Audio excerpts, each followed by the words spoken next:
ഡിഗ്രിക്ക് ശേഷം ഗേൾസിന് ചെയ്യാൻ പറ്റുന്ന പ്രോഗ്രാംസ് ഏതാണെന്നൊക്കെയാണ് ഒരുപാട് കൺഫ്യൂഷൻസ് പലർക്കും ഉണ്ടാവാറുണ്ട്. നമുക്കത് നോക്കിയാൽ ഏതൊക്കെയാണ് ചെയ്യാൻ പറ്റുക എന്നുള്ളത്. ആക്ച്വലി പ്രോഗ്രാം ചൂസ് ചെയ്യുന്ന സമയത്ത് അവരുടെ എന്താണോ വേണ്ടത് അതനുസരിച്ച് പ്രോഗ്രാം ചൂസ് ചെയ്യേണ്ടത്. ഇപ്പോൾ ഫോർ എക്സാമ്പിൾ ഒരു ബിസിനസ് രംഗത്തേക്ക് അവർ കിടക്കുന്നെങ്കിൽ ഒരു ടൈപ്പ് ഓഫ് പ്രോഗ്രാമാണ് ചെയ്യേണ്ടത്, അല്ലെങ്കിൽ അവർക്ക് മാനേജ്മെൻറ്റ് റോളാണ് വേണമെങ്കിൽ ഡിഫറെൻറ്റ് ടൈപ്പ് ഓഫ് പ്രോഗ്രാമാണ്, അല്ലെങ്കിൽ ഏതെങ്കിലും സ്പെഷ്യലൈസേഷൻ ആണെങ്കിൽ അതനുസരിച്ചുള്ള പ്രോഗ്രാമാണ് ചൂസ് ചെയ്യേണ്ടത്. പക്ഷെ നമുക്കിന്ന് കണ്ടു കഴിഞ്ഞ് കഴിഞ്ഞാൽ ലൈക്ക് വുമൺ എൻ്റർപ്രണേഴ്സ് ആണ് കൂടുതലും വരുന്നത്. അങ്ങനെ വരണമെങ്കിൽ അല്ലെങ്കിൽ ഒരു മാനേജ്മെൻറ്റ് റോളിൽ അവർക്കൊരു ഹൈ പോസ്റ്റാണ് വേണ്ടത്, അല്ലെങ്കിൽ ഒരു ലീഡർഷിപ്പ് കോഴ്സുകളാണ് അവർ നോക്കുന്നതെങ്കിൽ അവർക്ക് GBA ABA പോലത്തെ പ്രോഗ്രാം ഉണ്ട്.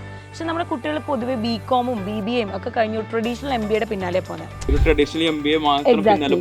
പക്ഷെ നമുക്ക് അതിൽ സ്പെഷ്യലൈസേഷൻസ്, ഇപ്പം നമുക്ക് GBA പ്രോഗ്രാം നോക്കിക്കഴിഞ്ഞാൽ 4 സ്പെഷ്യലൈസേഷൻസ് നമുക്ക് ആ പ്രോഗ്രാമിൽ കിട്ടണം.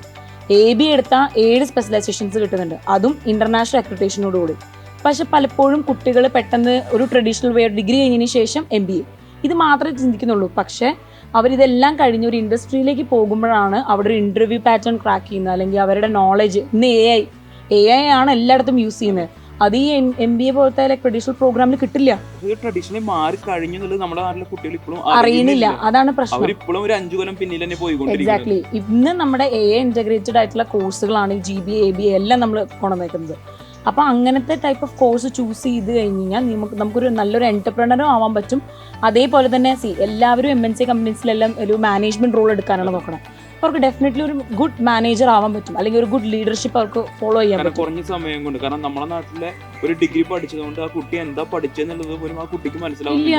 എന്തൊക്കെ 6 സെമസ്റ്ററിൽ പഠിച്ചു പോവുകയാണ് ചെയ്യുന്നത്. പക്ഷെ ഇതൊന്നല്ല കമ്പനീസിന് വേണ്ട എന്നുള്ളത് കുറച്ച് വിഭാഗം കുട്ടികൾക്ക് അറിയാം. ആക്ച്വലി ഡിഗ്രിക്ക് ശേഷം അതുകൊണ്ടാണ് പല കുട്ടികൾക്കും ഇന്റർവ്യൂ ക്രാക്ക് ചെയ്യാൻ പറ്റാത്തതും. അതുപോലെ തന്നെ കമ്പനിക്ക് എക്സ്പീരിയൻസ്ഡ് ആയിട്ടുള്ള ആൾക്കാരെ വേണം എന്നാണ് പറയണത്.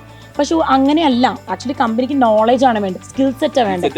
അത് ഈ പ്രോഗ്രാമും കൂടെ ഡെവലപ്പ് ചെയ്ത് കഴിഞ്ഞാൽ ഡെഫിനറ്റ്ലി അവർക്ക് അതിന് ശേഷം ഫ്രഷർ ആണെങ്കിൽ പോലും അവർക്ക് ജോലി കിട്ടും. നമ്മുടെ നാട്ടിൽ കുട്ടികൾക്ക് ജോലി കിട്ടാത്തപ്പോൾ പക്ഷെ കുട്ടികൾക്ക് അല്ലെങ്കിൽ ആ കുട്ടികൾ കമ്പനീസിന് വേണ്ട രീതിയിലേക്ക് സ്കിൽ സെറ്റ് എൻഹാൻസ് ചെയ്യുന്നില്ല എന്നുള്ളതാണ് പ്രശ്നം. അതെ. അപ്പോൾ ഞാൻ പറയുകയാണെങ്കിൽ ഇപ്പോൾ 2025 ട്രെൻഡ് കംപ്ലീറ്റ്ലി മാറി. നമുക്ക് നോക്കിയറിയാം AI ഇൻ്റഗ്രേറ്റഡ് കോഴ്സ് മുഴുവൻ. അപ്പം നമ്മൾ ഇനിയുള്ള മുന്നോട്ടുള്ള യാത്രയിൽ നമുക്ക് കോമ്പീറ്റ് ചെയ്ത് നിൽക്കണമെങ്കിൽ AI ഇൻ്റഗ്രേറ്റഡ് ആയിട്ടുള്ള അതുപോലെ അപ്ഡേറ്റഡ് സിലബസ് ആയിട്ടുള്ള കോഴ്സുകൾ ചൂസ് ചെയ്യുന്നതാണ് എപ്പോഴും നല്ലതെന്നാണ് ഞാൻ സജസ്റ്റ് ചെയ്യുന്നത്. ഡിഗ്രിക്ക് ശേഷം ലേഡീസിനെ ചൂസ് ചെയ്യാൻ പറ്റുന്ന ഏറ്റവും വൺ ഓഫ് ദി ബെസ്റ്റ് മേഖലയാണ് HR മാനേജ് എന്ന് പറഞ്ഞു കഴിഞ്ഞാൽ. കാരണം വേറെ ഒന്നുമല്ല, ഒരു ഡിഗ്രിക്ക് ശേഷം നോക്കുകയാണെങ്കിൽ HR ആയി കഴിഞ്ഞു കഴിഞ്ഞാൽ അവർക്ക് ഒരിക്കലും കേരളത്തിൽ മാത്രമായിട്ടല്ല, ഇന്ത്യയിൽ മാത്രമല്ല, വിദേശ രാജ്യങ്ങളിലായാലും ഒരുപാട് ഓപ്പർച്യൂണിറ്റിയാണ്. അതായത് ഒരു ഒറ്റ കോഴ്സ് വഴി HR മാനേജ്മെൻ്റ് ഒരു ഒറ്റ കോഴ്സ് വഴി അവർക്ക് IT-ലാവാം, ബാങ്കിങ് ആവാം, ഹെൽത്ത് കെയർ ആവാം, എഡ്യൂക്കേഷൻ ആവാം, അങ്ങനെ നമ്പറിലേക്കാണ് വരുന്നത്. പക്ഷെ നമ്മുടെ നാട്ടിലെ കുട്ടികൾക്ക് അത് അറിയുന്നില്ല സത്യാവസ്ഥ പറയുകയാണെങ്കിൽ. കാരണം അവരിപ്പോൾ ഒരു ട്രഡീഷണൽ മെത്തേഡ് അല്ലെങ്കിൽ അവരെ എവിടെന്നെങ്കിലും കേട്ട് മനസ്സിലാക്കിയിട്ടുള്ള അല്ലെങ്കിൽ അവരുടെ കസിൻസ് ആരെങ്കിലും പഠിച്ചിട്ടുള്ളത് അതെന്നെ പിന്തുടർന്ന് പോവുകയാണ് ചെയ്യുന്നത്. അവരൊക്കെ പഠിച്ചിറങ്ങിയിട്ട് ഒരു 5-6 വർഷമായി എന്നുള്ള കാര്യം പോലും ചിലപ്പോൾ ഓർമ്മയിൽ വെക്കാറില്ല. സോ നിങ്ങളിപ്പോൾ 2025 നമ്മൾ എത്തുന്ന സമയത്ത് എന്താണോ ട്രെൻഡിങ്, കാരണം ഇന്ന് AI കാലഘട്ടമാണ്. അപ്പോൾ അതുകൊണ്ട് തന്നെ ടെക്നോളജി മാറി, അതിനനുസരിച്ച് നമ്മൾ മാറിയില്ല എന്നുണ്ടെങ്കിൽ പഠിച്ചു കഴിഞ്ഞ ശേഷം എന്ത് ചെയ്യും, ജോലി ഇല്ലാണ്ട് പലപ്പോഴും ഇരിക്കുക ചെയ്യുക. അപ്പോൾ HR ലേഡീസിന് ചൂസ് ചെയ്യാൻ പറ്റുന്ന വൺ ഓഫ് ദി ബെസ്റ്റ് ഓപ്ഷനാണ്. അതിനൊപ്പം തന്നെ അവർക്ക് അടുത്ത് നോക്കാൻ പറ്റുന്ന ഓപ്ഷനാണ് corporate administration and service management. കാരണം ഏറ്റവും ട്രെൻഡിങ് ആയിട്ടുള്ള ഒരു പ്രോഗ്രാമായിട്ട് മാറിക്കൊണ്ടിരിക്കുകയാണ്. കാരണം എന്താണോ ലേറ്റസ്റ്റ് അറിഞ്ഞിട്ട് നമ്മൾ എന്ത് ചെയ്യുക, പഠിക്കാനായിട്ട് ശ്രമിക്കുക. ഈവൻ AFM പ്രോഗ്രാമും ഉണ്ട് കേട്ടോ. ഇപ്പൊ ഏത് കമ്പനിയിലെ ഫിനാൻഷ്യൽ മാനേജ്മെന്റ് ഇല്ലാത്തത്? ഇപ്പൊ cash flow statements, financial analysis എല്ലാം ചെയ്യുന്നുണ്ട് ഒരു കമ്പനിക്ക്. ശരിക്കും ഒരു പ്രോപ്പർ ഒരു അക്കൗണ്ട്സ് അല്ല വേണ്ടത്, അവിടെ അനാലിസിസ് ഉള്ള കോഴ്സുകളാണ് ഈ കുട്ടികൾ പഠിച്ചിറങ്ങേണ്ടത്. ഇങ്ങനത്തെ പ്രോഗ്രാമിനെ പോകണം. പക്ഷെ അല്ല, നമുക്ക് financial statement analysis, cash flow, എങ്ങനെ ഇൻഫ്ലോ ഔട്ട്ഫ്ലോ ഉണ്ട്, ആ ഇൻഫ്ലോ ഔട്ട്ഫ്ലോനെ എങ്ങനെ മാനേജ് ചെയ്യാം, അല്ലെങ്കിൽ അത് നമ്മൾ ലൈക്ക് ഇപ്പോൾ ക്രിപ്റ്റോ കറൻസി, അതുപോലത്തെ ഒരുപാട് കാര്യങ്ങളുണ്ട്, ഇൻവെസ്റ്റ്മെന്റ് ബാങ്കിങ്. ഇപ്പം നമ്മൾ ആരെങ്കിലും കേട്ടിട്ടുണ്ടോ, നമ്മൾ പണ്ട് സേവിംഗ് എന്ന് പറയുന്നത് FD ഇടൽ മാത്രമാണ്. ഇപ്പം മ്യൂച്വൽ ഫണ്ട്സ്, SIP, അങ്ങനെ പല ഷെയറിൽ ഇൻവെസ്റ്റ് ചെയ്യുക, ഇതൊക്കെ ഭയങ്കര ട്രെൻഡിങ് ആണ്. എക്സാക്ട്ലി. അപ്പോൾ അങ്ങനത്തെ ടൈപ്പ് ഓഫ് കാര്യങ്ങളിലേക്ക് നമ്മൾ മാറണം. നമ്മുടെ പ്രോഗ്രാംസ് അങ്ങനത്തെ അവൈലബിൾ ആണ്.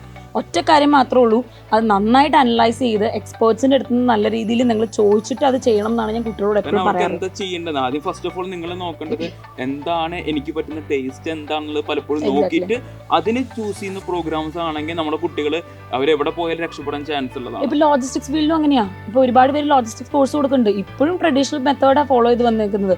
ലോജിസ്റ്റിക്സ് സപ്ലൈ ചെയിനിൽ തന്നെ ഒരുപാട് വ്യത്യാസങ്ങൾ വന്നു കഴിഞ്ഞു. ഗ്ലോബൽ ലോജിസ്റ്റിക്സ് പ്രോഗ്രാംസുകൾ ഉണ്ട് നമുക്ക്. അതിലും നമ്മൾ ഇൻ്റഗ്രേറ്റഡ് ആയിട്ടുള്ള ഇവൻ എക്സൽ ചെറിയൊരു കാര്യമാണ്. എക്സൽ ഇല്ലാതെ ഒരിടത്തും നമുക്കിപ്പോൾ സർവൈവ് ചെയ്യാൻ പറ്റില്ല. ChatGPT, Power BI ഇതൊക്കെ വെച്ചിട്ട് നമ്മുടെ വർക്കുകളെയൊക്കെ നമുക്ക് ഒരു ചെറിയ രീതിയിൽ അതിനെ കൊണ്ടുവരാൻ പറ്റും. പക്ഷെ അത് നമ്മൾ പഠിക്കേണ്ടത് വളരെ ഇമ്പോർട്ടൻ്റ് ആണ്.